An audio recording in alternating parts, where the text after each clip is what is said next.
नमस्कार, जय हिंद दोस्तों। हमारे मारवाड़ राजवंश चल रहा है और लास्ट क्लास में हमने बात की थी गंगा सिंह के बारे में। धीरे-धीरे स्टेप बाय स्टेप पढ़ते-पढ़ते हम गंगा सिंह तक पहुँच चुके हैं।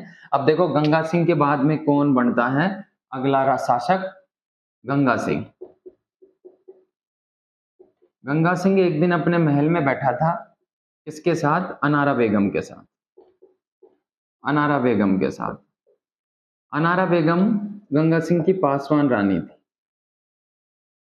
पासवान रानी। ऐसा कहते हैं कि ये दोनों एक जगह बैठे थे और इनको देख के जसवंत सिंह इनके पास आ गया और जसवंत सिंह आके अनारा बेगम के पैर छू लेता है। ये शिष्टाचार देख के अनारा बेगम कहती है गंगा सिंह को कि अगला शासक जोधपुर का कौन बनेगा? जसवंत सिंह। और अनारा बेगम के कहने पर बड़े बेटे अमर सिंह को शासक ना बनाकर किसको बना देता है? जसवंत सिंह।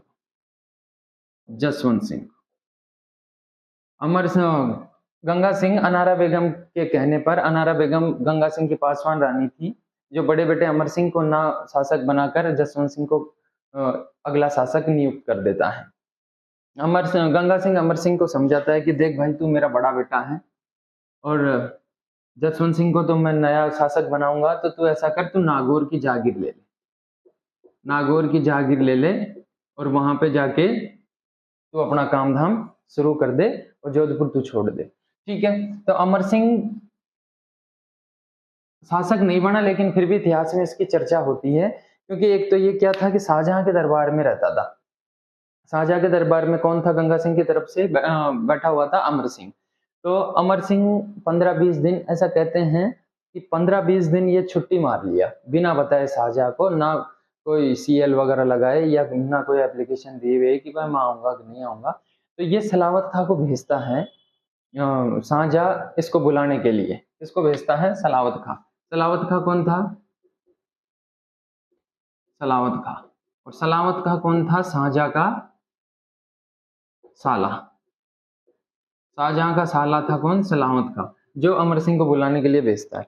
अब सबका अपना अपना तरीका था कि खुद के घर में कोई कैसे रहता है। तो ये महल में था, अमर सिंह महल में बैठा हुआ था, इतने में पहुंच गया सलावत खां।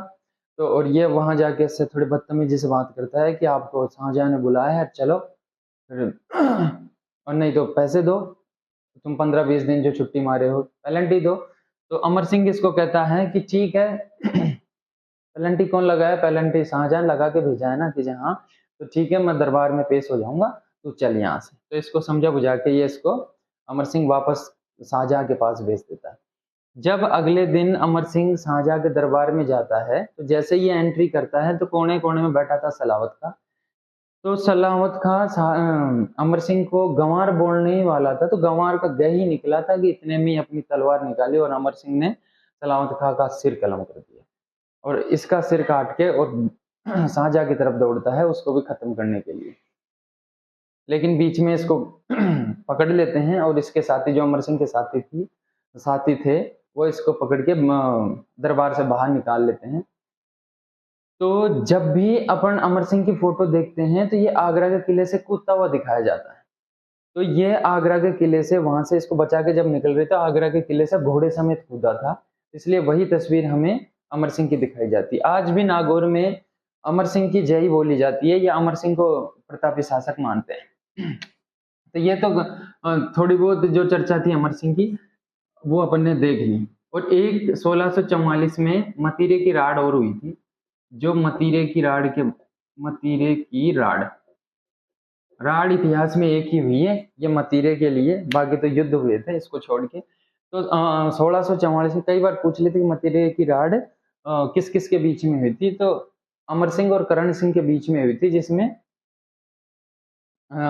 करण सिंह विजेता, ऐसा बताया जाता है कि करण सिंह विजेता था। तो 1644 में मतीरे की राड़ हुई मतीरे के लिए। ठीक है। इसकी स्टोरी कुछ इस तरह से है कि एक बेल जो नागौर में लगी हुई थी और वो निकल के, बॉर्डर से निकल के और बीकानेर की सीमा में पहुंच जाती है। अब बीकानेर की सीमा में पहुंच जाती है तो जो मतीरा, जो फल आता है, वो बीकानेर की सीमा में आता है, जबकि बेल में खाद पानी कौन दे रहा है? नागौर वाला। तो उधर से जब ये फल पक गया तो इसको बीकानेर वाला तोड़ने आया जिसके खेत में थी। तो उधर से नागौर वाला इसको बोलता है कि नहीं, ये तो मेरी है, इसमें तेरा कोई हक नहीं है, इसको मैं तोड़ूंगा। तो ये दोनों लड़ते लड़ते पंचायत बैठी, पंचायत से इन दोनों का इधर अमर सिंह के पास पहुंच गई बात, उधर करण सिंह के बात पहुंच गई। तो ये दोनों तो नहीं आए थे, लेकिन समझा बुझा के इसको छोटी मोटी झड़प करके इसको सॉल्यूशन कर दिया गया था। तो 1644 में ये जोधपुर के शासकों में महाराजा की उपाधि प्राप्त करने वाला जसवंत सिंह पहला है। ठीक है, इसके बाद जसवंत सिंह प्रतापी शासक तो है ही, प्रतापी शासक। जसवंत सिंह को महाराजा की उपाधि दी धर्मत का युद्ध, धर्मत के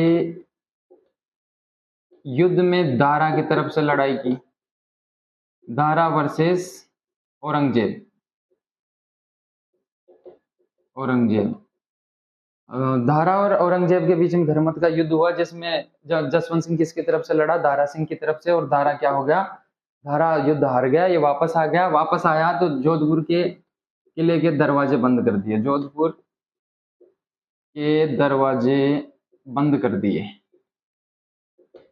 क्योंकि ये नियम है कि राजपूत जो शासक होते हैं वो या तो मर जाते हैं युद्ध में या फिर जीत के आते हैं। लेकिन ये तो हार के वापस आ रहा था, तो इनकी हाड़ी रानी गेट के दरवाजे बंद कर लेती है। इसको कहती हैं कि तू वापस चला जा, जहां से आया है तू मेरे लिए मर गया। लेकिन फिर समझा बुझा के इसको वापस एंट्री दिलवाई, किसमें, जोधपुर के किले में। ठीक है, जसवंत सिंह प्रतापी शासक था। शाहजहां ने महाराजा की उपाधि दी, और शाहजहां की बीमारी के बाद इसके उत्तराधिकारी युद्ध में दारा और औरंगजेब के बीच में धर्मत का जो युद्ध हुआ था, उसके अंदर ये दारा की तरफ से लड़ाई करता है और दारा हार जाता है। ठीक है, जसवंत का 10 साल का पुत्र था,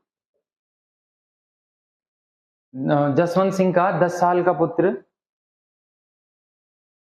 औरंगजेब के दरबार में पुत्र पृथ्वी सिंह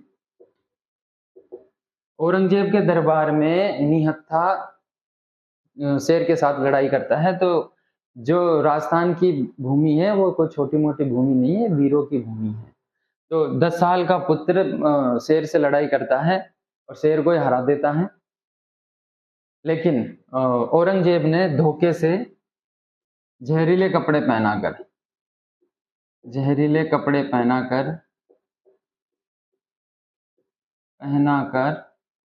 पृथ्वी सिंह को मरवा देता है। इनाम के तौर पर इसको वस्त्र भेंट करता है जिसमें जहर मिला हुआ था, जिनको ये पहनते ही पृथ्वी सिंह वहां पे हो जाता है क्या, खत्म। उसके बाद में 1659 के अंदर इसको गुजरात का सूबेदार बनाया जाता है, गुजरात का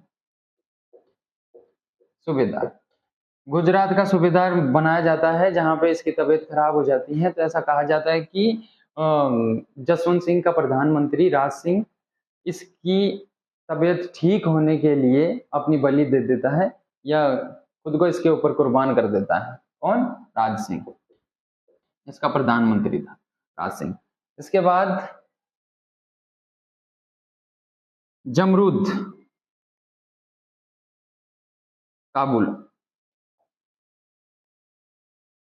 काबुल में इसकी क्या हो जाती है, मृत्यु।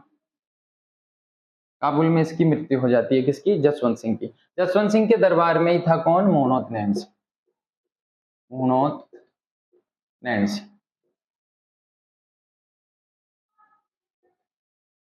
नैन्सी, जिसने क्या लिखा था, मारवाड़ रा परगनारी विगत, जिसे मारवाड़ का क्या कहा जाता है, गजेटियर भी। इसके अंदर सर्वप्रथम जनसंख्या गणना का भी उल्लेख मिलता है, और साथ में ही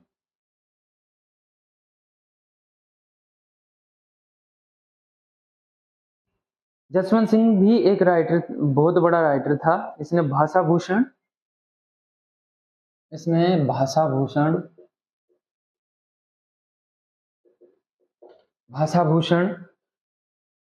आनंद विलास, अनुभव प्रकाश, आनंद विलास और अनुभव प्रकाश ऐसी रचनाएं की। जसवंत सिंह मारवाड़ का प्रतापी शासक था, इसमें कोई दोहराय नहीं है। शाहजहां ने इसको महाराजा की उपाधि दी। धर्मत के युद्ध में दारा का साथ दिया, दारा हार गया और वापस आया तो जोधपुर के दरवाजे बंद कर दिए। इसका पुत्र 10 वर्षीय पुत्र पृथ्वी सिंह जो चीते से लड़ाई शेर से लड़ाई करता है, लेकिन धोखे से औरंगजेब इसको मरवा देता है जहरीले वस्त्र पहनाकर। जमरूद काबुल में इसकी मृत्यु हो जाती है। 1659 में गुजरात का सूबेदार बनाया जाता है। राज सिंह कुपावत इसका प्रधानमंत्री था, जो इसकी तबीयत ठीक होने के लिए जसवंत सिंह की अपनी बलि दे देता है। और साथ में औरंगजेब के पुत्र मुअज्जम वर्सेस संभाजी,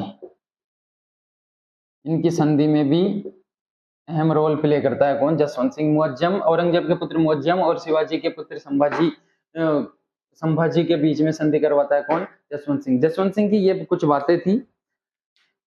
अब जसवंत सिंह की मृत्यु हो जाती है 1600 जमरूद में जसवंत सिंह की मृत्यु हो जाती है। जब इसकी मृत्यु होती है तो ये काबुल में थी इसकी रानी, और वहां से वापस इसको ला रहे थे तो इसके 2 पुत्र जन्म लेते हैं, जो एक की तो मृत्यु रास्ते में हो जाती है, दूसरा आगरा बुला लेता है। औरंगजेब आगरा बुला लेता है उसको, दूसरे वाले बेटे को, कि इसका लालन पोषण वहीं करेंगे। लेकिन दुर्गादास राठौड़, नाम याद रखना, जोधपुर के इतिहास में एक महत्वपूर्ण भूमिका है किसकी? दुर्गादास राठौड़ की। दुर्गादास राठौड़ और पन्नाधाय, जोधपुर की पन्नाधाय के सहयोग से अजीत सिंह, जसवंत सिंह का पुत्र कौन? अजीत सिंह को सकुशल बचाने का काम कौन करता है? दुर्गादास, और इसको वापस राजगद्दी पर बैठाता है अजीत सिंह को मारवाड़ की। इसकी चर्चा करेंगे हम नेक्स्ट क्लास में। तब तक यहाँ तक आप याद कर लो, और इससे संबंधित जो भी क्वेश्चन होंगे जो लास्ट कॉम्पिटिशन एग्जाम में आए हुए हैं वो आपको टेलीग्राम चैनल पे मिल जाएंगे, और टेलीग्राम चैनल का लिंक वीडियो के कमेंट बॉक्स में मिल जाएगा आपको, तो वहाँ से आप टेलीग्राम ज्वाइन कर लो और वहाँ से क्वेश्चन देख लें। ठीक है।